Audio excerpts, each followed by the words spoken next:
Let me introduce you all to the second speaker for the day. Is Mr. Praveen Kumar.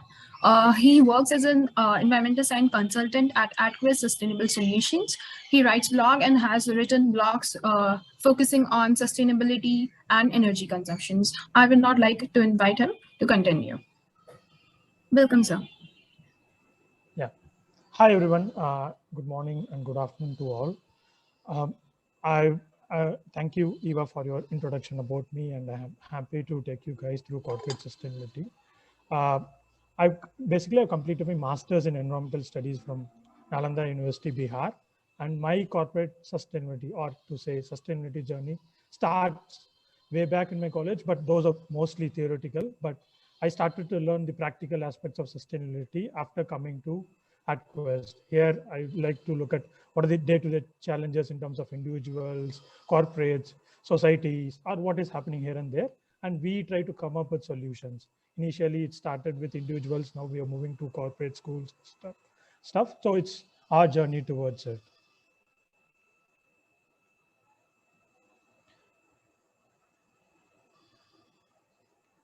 Today, we will be talking about two major themes or aspects to it. One is on the corporate system and sustainability, and how AtQuest approach sustainability. It means our approach to corporate sustainability.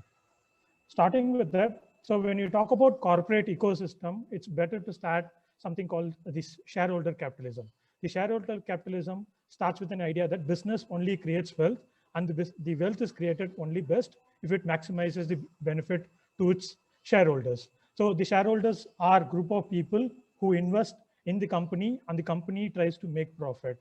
Based on the profit making or based on the investment made by the shareholders, the companies provide return on investment to the shareholders. So more or less, the shareholders are important part of the stakeholder capitalism based model companies, and they influence business decisions also. But we could see there is a shifting landscape towards what is called stakeholder capitalism. Here, the idea of shared value, the wealth can be created by different stakeholders, and these stakeholders can be employees, it could be customers, it could be value chain partners, it could be dealers, third party people. So when it talks about the stakeholder capitalism, it's about how do you include all these stakeholders, where do you bring in these stakeholders while taking your business decisions. It could be in terms of making a product, it could be giving a service. That's where this shared value system comes into the picture. And when you talk about not just stakeholders, we also bring in the aspect of community. Whatever you try to take it from the people, from the resource, from the nature, and it's also how do you give it back to them. So it's about community well-being is also an important aspects emerging within the space. And next, we could also see something called ESG leadership coming into the picture. As I just discussed before, how do you include the different stakeholders, like from the environmental perspective, from the social perspective, from the governance perspective? How do you bring all these people and include within the space to create the leadership in taking business decisions? Whether all the stakeholders are happy with the decisions it is being made, and the objective is when we the increasing understanding within the spaces, when we try to include these stakeholders, the business value also multifolds. It's not like the business decisions are being impaired and company does not grow. That's the important approach. And when you talk about the other stakeholders, it's also best to include the value chain adjacencies. Like it could be like upstream and downstream suppliers, like dealers and suppliers within the value chain. Okay, now we will go into the concept of corporate sustainability. The corporate sustainability is a systems thinking approach where it tries to look at three broad dimensions. If you could see it here, it's about profit, people, and planet, which is being called as triple bottom line. So these are three separate systems. Profit is the economic aspect. People is the uh, social aspect, planet is the environmental aspect. So the corporate sustainability based on these three dimensions forms pillars towards the whole idea of sustainability itself. So what the corporates are trying to do in the corporate sustainability concept or model, it's about how do you try to balance all these spheres, and it's a wealth creation and wealth distribution across these while influencing your business decisions. So these are the trends which you like. So this is what corporate sustainability means. Some of the common trends which could be observed within the corporate sustainability space is something called race to zero. The corporates around the globe are announcing net zero target or carbon neutrality. It means like minimizing their emissions to zero. It means compensating all the emissions based on their operation and their value chain. Some of the standards being followed by these institutions or corporates are the SBTi corporate net zero standard, the greenhouse gas protocol. Another mega trend which could be seen is about the corporates globally also shifting towards green energy. That is, they're trying to move out or phase out from the fossil fuel use. One such significant development is about use of green hydrogen, which is produced from electrolysis of water, and it is considered to be the future sustainable energy source. And next is about alternative fuels, the biofuels, biodiesel, bioethanol, CNGs. These are all coming up with the space, which is also help companies in their whole process of manufacturing, about their service delivery. Like it could be helped in all different ways. And there is also an increasing trend of the share of renewable energy products in the market, and the consumers are demanding it, like the water pumps, solar water pumps, uh, solar cookers, solar watches, and different other products, and so solar RO filters kind of it. So there are alternative or renewable energy products being made demand in the market. And the third aspect is on circular economy. So before going to circular economy, so first we'll start with our current practice of linear economy. So what we do after a product is made and it is being used, put in use, after its end of life, what we do, we throw it as a waste and it goes to a dump site or it is being burned. So it typically tries to pollute land, air, water, soil, and those kind of things. So it literally pollutes the environment. But we need to try to take a circular economy approach where the waste is being used as a secondary resource to recycle or make new products out of it so that its lifetime increases. And also we can also try to make products which are less environment harming stuff. So some of the concepts within the circular economy are rethinking and designing products and services which are environmental friendly, improving the recyclability of products.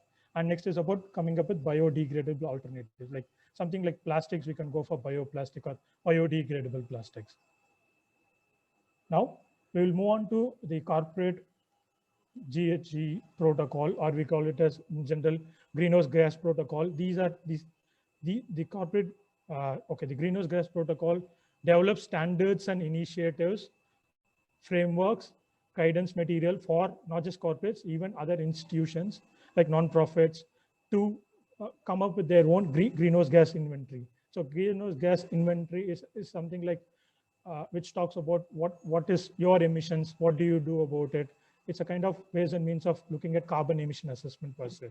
So the inventory is to look at the 7 greenhouse gases mentioned here. It starts with CO2, like carbon dioxide, methane, nitrous oxide, hydrofluorocarbons, perfluorocarbon, sulfur hexafluoride, nitrogen trifluoride.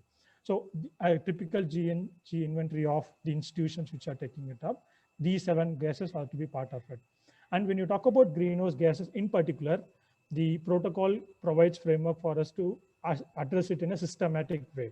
So it tries to classify the emissions into 3 types: scope 1, scope 2, and scope 3. So in general, we could say the emissions could be direct emissions or indirect emissions. So direct emissions, the direct emission here is scope 1 emission. It comes from the manufacturing process where the company is having the control or ownership into it.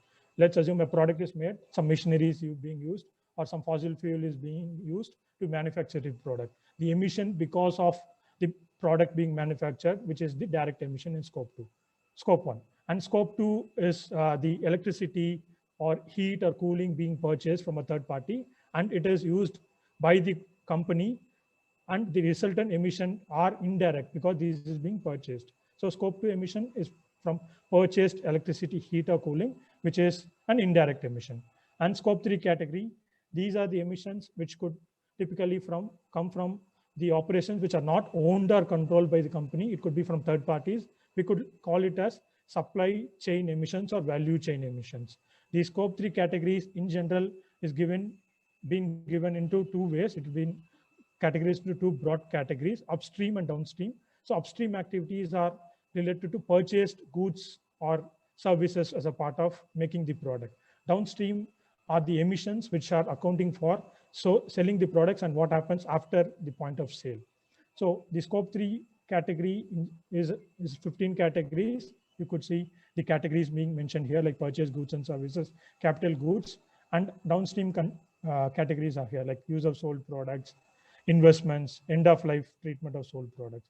These are 15 categories which are mutually exclusive and eliminates double counting while creating the GHG inventories. Okay, let's take a pause and now try to understand what is this corporate sustainability in Indian context. What are we looking at it? So starting with that, BRSR, the Business Responsibility and Sustainability Reporting. You could have, like, we would have heard about the Securities and Exchange Board of India. The SEBI mandates the top 1,000 listed companies to submit BRSR report.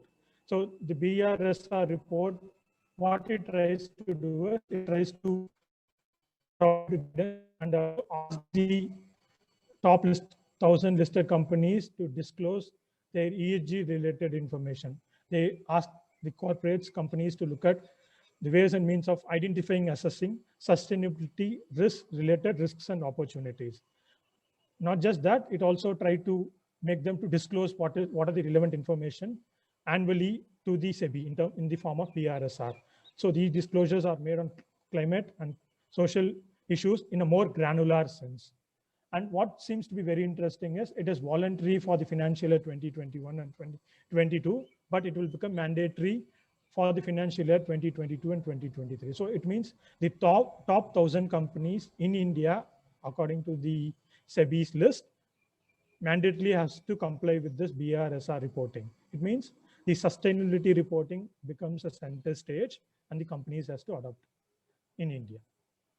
And the next important is about, so we could recently see it in news, and there are a lot of corporate commitments in India towards achieving net zero target. You can see Reliance has come up with their renewable energy targets, Infosys, Mahindra Group, ACC Siemens, TCS, ITC. So there are even much more. And these targets are being set out by not just one typical industry type, it is across sectors like cement sector here, like the IT sector here, Reliance Group. So the sectoral wise, there are a lot of commitments towards net zero targets, and it is well appreciated and it's a great news. So what the question arises is what the net zero actually means. Is it truly net zero, or is there any greenwashing, or there is any fine print to it, like hidden fine print to it? So what seems to be interesting is when you talk about net zero, and we also now discussed about the emissions like scope 1, 2, and 3, whether the corporates or the companies who are attempting to achieve net zero are looking at all these emissions like scope 1, 2, and 3, or is it only related to scope 1 and 2? And whether the companies are looking only on their own plants, like their manufacturing plants or corporate offices, are they not including their value chain emission? These are some of the questions we need to look at it. Because, and when we try to look at corporate sustainability from a systems perspective, we need to include all the stakeholders, and these net zero targets has to be kept in mind by looking at the various emission scopes as well as the different stakeholders altogether. Okay, so now we understood what are the challenges and stuff, what a corporate has to do to achieve sustainability. So we'll start with scope 1 and 2 emission. These are like own emissions within their own manufacturing plant or corporate offices. The first step is to identify the emission sources and measure the organization's carbon footprint. So it's about measuring the scope 1 and 2 emission. What value is it? How much methane is emitted? How much CO2 is emitted? How do we quantify it and come up with the number to it? Next is set up emission reduction targets. So we have identified the carbon footprint, how much we have to reduce. Like it means how much the corporate has to reduce in terms of annually, or they are setting a 5-year target or 10-year target. And this target has to be in line with climate science. And after setting targets, it's about implementing the sustainable initiatives on ground. And next step is to monitor the initiatives and measure progress. Finally, after implementing the initiatives and monitoring, the next step is to document the output, outcome, and impact and disclose it. Like for example, just we discussed about how the top 1,000 companies has to disclose with SEBI on the BRSR front. So one such way is doing this way, like disclose publicly. And when it comes to scope 3 emissions, and scope 3 emissions, we call it as the value chain emission. An important stakeholder that is coming into the picture is about the value chain partners in the picture. So when you talk about identifying emission sources, it has to be looked both upstream as well as downstream value chain partners. And it is to be required to identify the emission sources and also measure their carbon footprint. And for doing that, you need to engage the stakeholders in a sense like they need to be aware of what are the initiators, how to measure it, what data to be collected, how do you calculate it. So the value chain partners is a unique aspect to scope 3 emission, which makes the process of calculating challenging, but it's not that much tough to do it. You have to understand and engage the stakeholders, improve their sustainability quotient so that the stakeholders are able to provide you the data and give you the numbers to it so that you try to implement it and achieve net zero target. And other steps are similar. The only difference is you calculate emissions from the value chain, set emission reduction for your value chain. It could be supplier target, it could be customer target, it could be dealer's target, or it could be anyone's third party's target, and implement initiatives, monitor and document. So these are the steps that are typically required by the corporates to achieve sustainability across scopes, including the other stakeholders too. Okay, so let's understand the value chain emissions in particular. So in India, the value chain emissions are predominantly driven by the small and medium-sized enterprises. You could say like there are almost 63.4 million units of SMEs, or we call it as MSMEs in India, and they also employ more than 11 crore people. It's not about the number of units and people. The SMEs contribute 30% of India GDP and 48% of total exports, and they are integral part of supply chain. So now we have discussed about what corporates are trying to do, like big corporations in India itself committing for net zero target, and there is a regulatory requirement, and there is also changing market demands. Like in my initial slides, I started with what are the corporate sustainability mega trends, if you could remember, like the green energy transition, net zero, race to net zero, and even circular economy. What it makes is the value chain partners also have to comply with it, and it is also changing the dynamics of the market. So what are the challenges the small and medium-sized enterprises come across? It's about ability to adapt to changing market demand and technological change, and their capacity in terms of their knowledge, know-how. Like, do they understand what is net zero? Do they understand what is corporate sustainability? Do they know how to proceed, how to calculate the carbon footprint? And also their skilled labor force. Do they have the skilled labor force? Do they have the finance to do it? So these are some of the challenges. And another one is about geographical isolations. As there are a lot of SMEs and spread across the countries, there could not be much peer-to-peer learning as in case of bigger corporates or the corporates which are sitting in the cities which are together. So the geographical isolation also a factor which is challenging the SMEs to comply with these value chain emission calculation and how to adapt to the changing market demand. Okay, let's take a simple case and try to calculate carbon footprint of a corporate. So the first step is to identify emission sources. It's about what are the typical emission sources. Like, for example, one could be purchase electricity, like they could buy electricity from outside, or they could use fossil fuels like coal or lignite in their manufacturing process, or they could use refrigeration, air conditioning. So the first step is to identify the emission sources and see what are the typical gases as a part of it. If you could remember the 7 gases I mentioned earlier, like CO2, methane, what are the gases as a part of the emission sources? The next step is also looking at which category of emission do they fall, scope 1, scope 2, scope 3, and then collect activity data. Let's consider here the example of electricity. So electricity consumed is measured in terms of kilowatt hour or megawatt hour.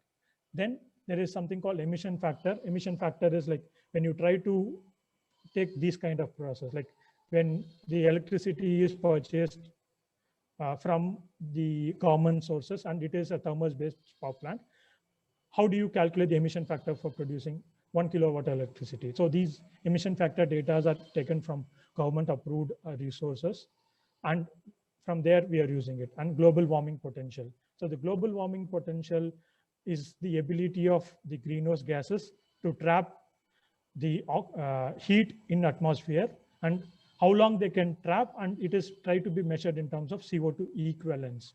Like let's assume methane, like for example, the methane gas is having 28 as GWP. It means 28 tons of CO2 will trap the same amount of heat as 1 ton of methane is trapping in the atmosphere.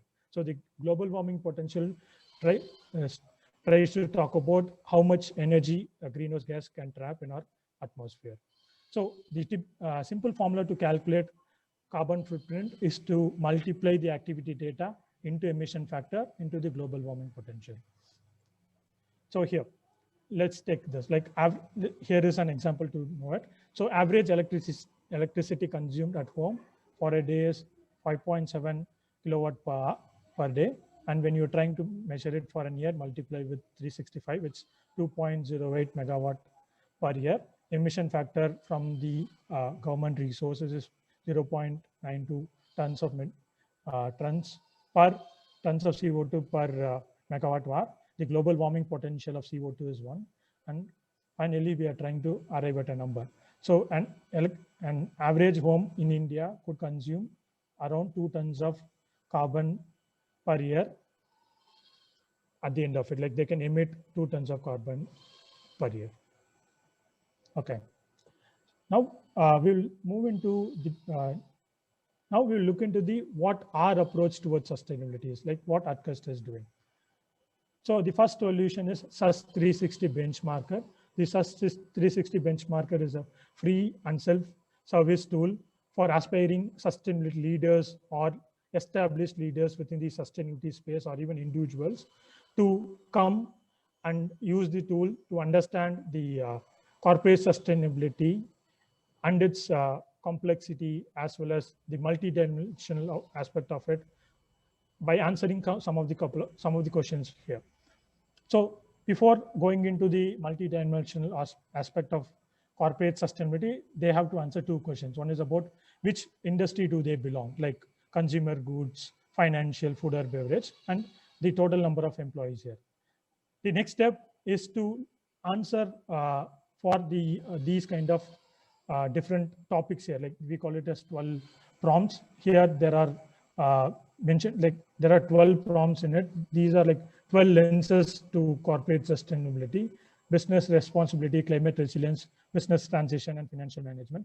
So the individual who is logging into our platform, they will be answering these questions. So one of the questions is like, in business transition, we have identified business opportunities for transitioning to low carbon economy. So where do you stand in it? Is it 0% or is 100%? It's a kind of slider where they try to select where they are. If a person is answering more than 50%, then there will be a small prompt over here. Are you doing these actions to say you are above 50%? Like, is it green economy preparedness, opportunities prioritization, or stakeholder transition? So what it tries to do is, where do your industry stand across the 12 corporate sustainability lenses? Where do you stand? You honestly answer it. Based on the answers, we generate a report, which is the last step of it. So these reports try to give you a pie chart kind of value, where this is what the individual responded based on their corporate's actions. Like, this is what your response is. This is this small pie, part of the pie will give you the people who have responded on the platform. How do they have responded? Where do they stand? And what is the best in class in India and globally? So what it try to do is, in one such topic like business responsibility lens, where do your corporate or where do your company stand? To understand more, we have given 1 minute video on the topic like business responsibility. There is a 1 minute video where they can try to understand what the business responsibility from a corporate sustainability lens. So this is one such solutions we have developed. Second one is on the SUS 360 Compass. The SUS 360 Compass is an expert assisted tool that helps corporates to come up with sustainability roadmap with clear prioritization. So what they try to do is, there will be 150 odd actions across 8 different dimensions, or we call it as 8 different hats, like efficient operator, footprint reducer, resilience, builder, strategy, driver, and so on. So what it tries to do is these 150 actions will dive deep into the corporate sustainability and what the industry is, where they are placed, what they have to do to become sustainable. It's something related to learning as well as act phase, and it is across 3 impact areas: scope 1, 2, and 3. So you could this all actions what the corporate as individual has responded, they will be mapped across 3 scopes: scope 1, 2, 3. Where do they stand? Which areas, which hats or which dimension have they progressed, and which dimension they have to look at it, and are they ready with scope 1 emissions? Are they ready with scope 2? Are they ready with scope 3? It's a kind of visual representation of the answers being done for across the 150 odd actions across different dimensions of corporate sustainability along the 3 impact areas: scope 1 and 2 and 3. Okay. And the last solution which we could talk about is the climate care maturity model. The climate care maturity model is a progressive approach where a company can start slow and they can grow across the whole levels. So we call it in 3, we call this as 5 levels, starting with level 1, level 2, level 3, level 4, and level 5. So what in level 1 the corporates do it, it's about aligning their sustainability initiatives, okay, aligning their existing initiatives with climate care or sustainability initiatives. It's about starting about how do you do your, like, let's assume there are some initiatives being taken at the corporates. How do you align with it with the sustainability initiatives? So that is step 1. And in level 2, it's about we bring in the aspect of carbon emission assessment. If you could all remember, it's about understanding and coming up with calculating scope 1 and 2 emissions. So it's about calculating companies' own carbon footprint, the scope 1 and 2 emissions. And each of, after identifying the emissions, it's about coming up with climate care initiatives and coming and reducing the carbon emissions. In level 3, what we do is we try to bring in the aspect of supply chain, like value chain emissions, which we dealt elaborately. So we bring in the scope 3 emissions here and identify initiatives to reduce it. And in level 4, we look at something called financial aspects of climate related risks and opportunities. We bring in the aspect of scenario analysis. So all these are trying to bring in metrics and the frameworks to give you more sense of from a financial perspective. And finally, what you have done, all these steps, it's about disclosing, like disclosing it publicly. What is your carbon disclosure? So it's a kind of long-term engagement where the corporate spends 6 to 8 months across each of the level and tries one above the other, and finally become a leader within their space and also influence business decisions across the leaders within the whole sector. And when you try to move across the level 1 to 5, there are also typical outcomes as well as stakeholders impacted. Starting with sustainability initiatives, the outcomes could be related to community, like community benefits and bit on planet perspective. When you start including more number of stakeholders along the level 1 to 5, the outcomes achieved also progressively increased. And finally, it's going to help conserving the whole planet in terms of how do we sustainably do our business and stuff. And I would like to conclude with this diagram. So what we try to do it, as Anveshi has mentioned you about the learn, act, achieve, and celebrate model. Here is a progressive way of how corporates can start with learning more from the SUS 360 benchmarker, like understanding the corporate sustainability from a system thinking perspective of 3 dimensions, like people, planet, and profit, and also looking from the 12 lenses, like the 12 prompts as a part of this SUS 360 benchmarker, and the 1-minute video which will help them to learn more on sustainability, corporate sustainability, and then move to SUS 360 compass, where these 150 actions across 8 different ads and 3 scopes will also, there will be a lot of learning as well as an acting phase. And there could also be 1 or 2 achievements across it. And finally, they can end up in a long-term climate care maturity model engagement, where they take deep assessment into each and everything, not just their own emission, their value chain emission, take a progressive approach, implement the sustainability initiatives, reduce their carbon footprint, and finally say, like, we are carbon neutral company at the end of the day.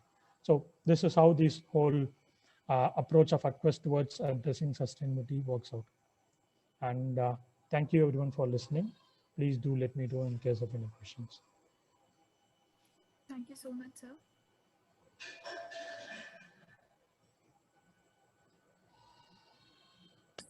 Can we ask questions right now? Yeah. Okay. Hi, sir. It was a really great session. Just wanted to ask, how is your work different from ESG, or is it a part of ESG only? Okay. So when you talk, go for it. Okay. Okay. When you talk about ESG disclosures, it's like environmental, social, and governance, and it's about the same kind of 3 dimensions. But the ESG is being limited, and when you talk about the initiatives as a part of ESG per se, like some of the projects are becoming pet projects of the individuals who are taking decisions, and these when you talk about initiatives as a part of the ESG, or even the current initiatives as a part of CSR, those are not truly representative of what is happening on ground. So these are like spillover benefits. So the corporate sustainability in particular, it's not just one such dimension. We are trying to look at from a different dimension, and the corporate sustainability is a system in its own system, like system of systems, and you need to address it, each of the system, in a more holistic way. Like I told about three things, like 3 P's: profit, people, and planet. And when you talk about each such dimension, and there are also other things to it, like when we try to show you, it's about business transition lens, or it is climate clear leadership. So I told you about 12 lenses we are trying to look at it, and different hats, and scope 1, 2, 3, and 3 emissions. So ESG does not deep dive into the scope 1 emissions, scope 2 emissions, or scope 3 emissions. It's about how do you come up with your environmental declarations and stuff. But corporate sustainability moves beyond ESG, and it provides a bit more granular approach and more teeth into what we do in terms of sustainability at the end. So we can say that ESG is a part of corporate sustainability, but corporate sustainability, like the work that you do, is not a part of ESG.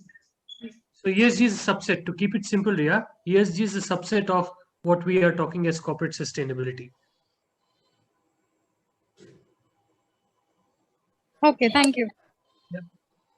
So my question is, like, you listed the trends. It was listed as a hydrogen thing for a MSME to bring out hydrogen into their industrial processes. So what's a corporate do, and how's the process like to convince them and to implement those technologies? So what's the whole process is like? Okay. Let me take that, Praveen. Let me take that. So just to start off, I think you may have heard in the news over the last month or so when there's a initiative that India has taken to be the global hydrogen hub.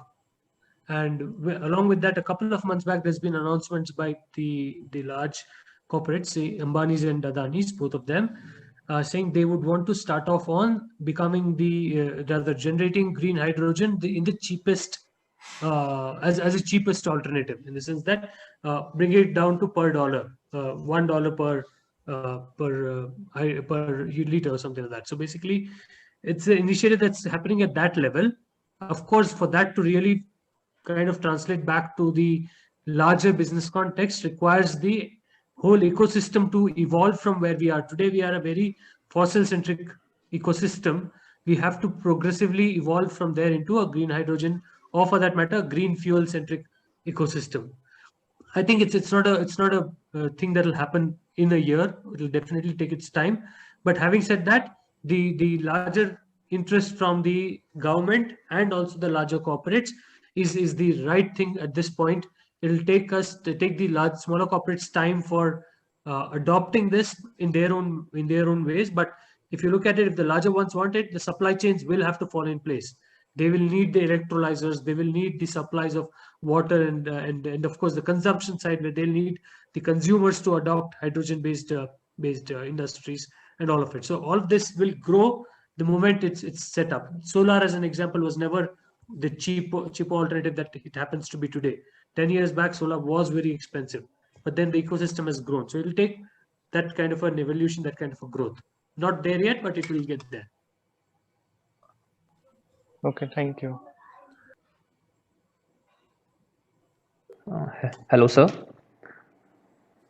Yes. Yeah, I have this query of mine that recently I came to know that SEBI chief Mr. Ajay Tyagi said that they are monitoring this entire ESG environment in India, and despite having ambitions and lofty targets when it comes to say climate change or green environment, but still we are quite a laggards while adopting ESG norms in corporate sector. So your particular take on that thing? No, very, very true. I won't say we are laggards, but we are late adopters in a certain sense. But again, having said that, the only large or geographical space where it has been adopted in a very strong manner is the European region. Beyond that, I think it's been fairly the same way as you see in India. We've been kind of been observers for a while now. But having said that, with Praveen mentioning about BRSR, the fact that companies have to mind it, it's not optional, it's mandatory. They have to now start talking about everything that they do from a sustainability perspective. How will that happen? I mean, if they have to do it, there is no way to get away from it. So they will be having to do it. Along with that, SEBI also engages itself with a lot of industry bodies worldwide who are looking at how ESG is being benchmarked today. So a lot of corporates get rankings on ESG from third parties. Now, these third party rankings that they, of course, the corporates, of course, will mention to their stakeholders should have a strong basis. So SEBI is also involved in those conversations. In fact, as recently as last month, the same gentleman, Mr. Tyagi, has announced that they are looking at adopting some of this in the very near future. So my point is, over the last 8-12 months, the kind of action that's happened in the market is seriously big in terms of ESG. Of course, the adoption is something that will pick up pace over a period of time, but the amount of interest, amount of attention being given there is huge. In fact, going back to my suggestion for further reading, there's one episode that we did on SUS 360 Bytes, which was about the whole space of sustainability and what's happening in the stock markets. So you could always watch that, gives you a glimpse of where we are headed. Sure, sir. Thank you. So with PM Modi announcing his and increasing our country's indices at Glasgow, so how do you think that's impact the whole corporate and sustainability business? Like, how do you see it goes forward? So I'll answer it in a different way. I wouldn't really say I wouldn't want to talk about the impact on the corporate or sustainability business per se, but let's be clear. The reason Modi or any country leader had to really be strong at COP26, and there's a lot of opinion that they haven't yet come out to be making the boldest of statements, but yet whatever has come out, if you look at it, the reason they had to be so is because the clock is ticking and you have 10 years, and in fact you have 9.5 years now, given where we are, right? You don't have much time left in this decade. This decade is called the decisive decade, the decade of action. If you don't do it right this decade, trust me, by the time you're in the next one, you would probably be feeling a lot more floods hitting you. You'll feel a lot more heat waves hitting you. You'll feel a lot more pandemics hitting you, etc., etc., etc. You're already seeing it. I mean, Chennai is facing one just this week. They've not even recovered from the previous one. So, and they're going to be probably facing one more next week. That's the forecast. We've had, I'm not saying Chennai has never experienced that. I'm just taking the example of Chennai because that's very current. But the frequency and the intensity at which this is happening is so very large now that it cannot be missed. And that's the context in which the targets that were set or announced there in Glasgow become a lot more significant. So everyone knows that this space is going to have a lot of action in the next 10 years. It cannot be any other way. There has to be action here, and it will have to happen. That is why these things like the mandatory BRSR rules are kicking in. Why else would you make it mandatory? You cannot. I can't recall of another big mandatory requirement that SEBI came up with after they said that every private company that is registered with them should do an annual report. That was way back. But after that, if there's one big mandatory announcement that has come from SEBI today, it's this one. So the point is, again, there's a lot of need in terms of where we are to do this. And yes, in terms of the ambition, it will give you enough reason for the corporate sustainability and sustainability space in general to kind of leverage this as to their advantage and build solutions, technology solutions.